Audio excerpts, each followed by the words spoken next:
Greetings, champions, and welcome to Live with Shatufa. We welcome you to your show, the show where we continue to give you updates of what is happening in the nation of Zimbabwe, and of course, what is happening in our neighboring countries as well as all over the world. We want to continue to look at the crackdown that Mnangagwa has started to apply on Zimbabwe, especially on political parties, where there is a total ban of any political activities, especially from the opposition. And this continues to be a very puzzling issue that we are watching and wondering what really is happening in the head of Emmerson Mnangagwa, because he seems to be very, very unstable and afraid of the unknown. Emmerson Mnangagwa's police bar Elisabeth Valerio party meeting at a private Harare residence. Just imagine, this is something that is unexpected. But of course, it is something also that begins to open our eyes to look at things differently. Remember, as from the beginning of this year, we've started to see the crackdown that has been happening on opposition, and of course, many other things that led even to the total collapse of the CCC.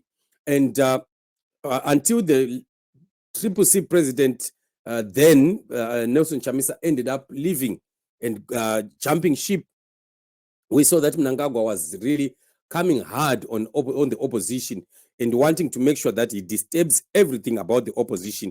And it seems because of the surrogates and other cadres who decided to sell the struggle, he has finally succeeded.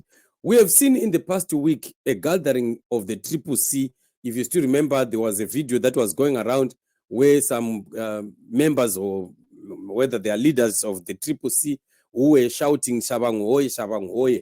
We saw those kind of meetings that were held. I don't know which place exactly, but it was just said the Midlands. And the police did not worry about those people. They continued to have their private meetings. As long as they were talking about Songs of Shabang, they were allowed to continue. But no one was arrested. Nobody was banned.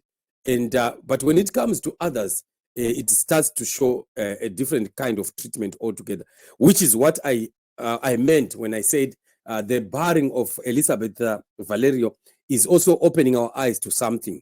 And what is that? It's simply indicating that this woman, Elisabeth Valerio, seems to be a genuine opposition in Zimbabwe. Because if she was also some surrogate of ZANU-PF, we were not going to be experiencing such kind of disturbances coming from police, like what we are seeing having happened. So this means Elisabeth Valerio seems to be a real opposition party, and she really is opposing ZANU-PF, not just pretending to add to the numbers of political parties in Zimbabwe, like what we have seen happening. And also, I think to some extent, I'm not surprised, because somehow I just used to have a soft spot for this woman. I really I just said something in me was just telling me that this woman is straightforward, and even when she spoke on many occasions that she spoke, I gave myself time to listen to her and to even hear what she had to say. And I believe that now I think Mnangagwa and ZANU-PF have really proven beyond reasonable doubt that she is indeed a genuine opposition party. These are the people that we are looking forward to work with in the future.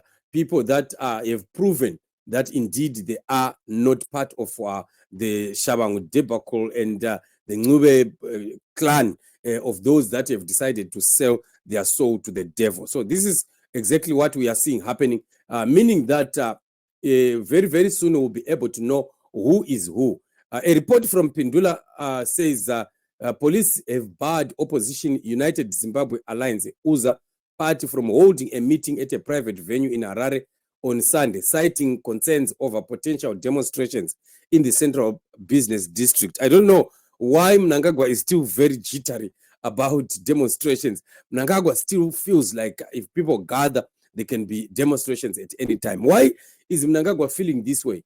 It means there is so much pressure on him. It just indicates to us that there is so much pressure on him, and he doesn't know how to treat it.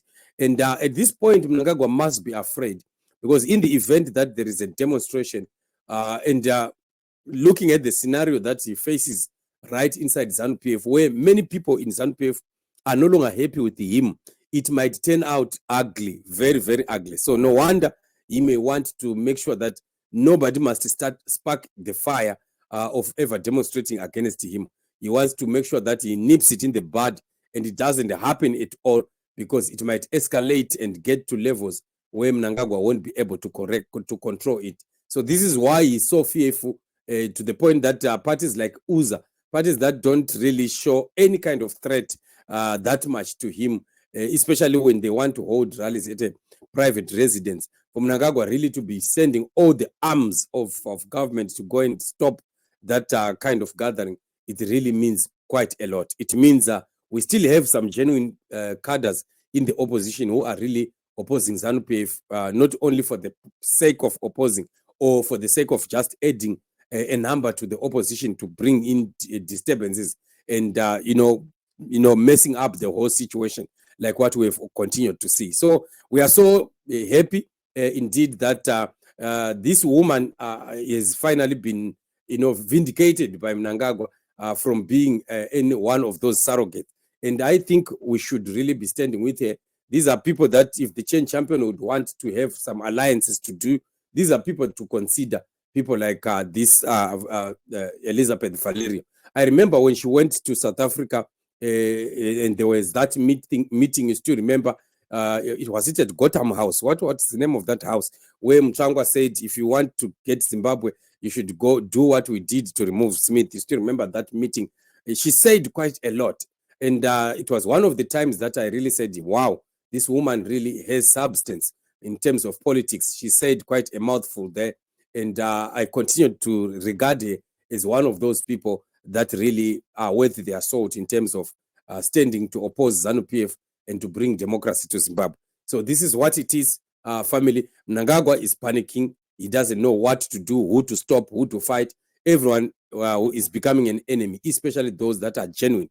But we will continue in the struggle to free Zimbabwe. The fight to free Zimbabwe is everyone's business. No one should ever ignore this. We should always have our eyes on the ball to concentrate on what we have to do to make sure that Zimbabwe becomes like any other nation of the world. Zimbabwe must rise. Zimbabwe must prosper.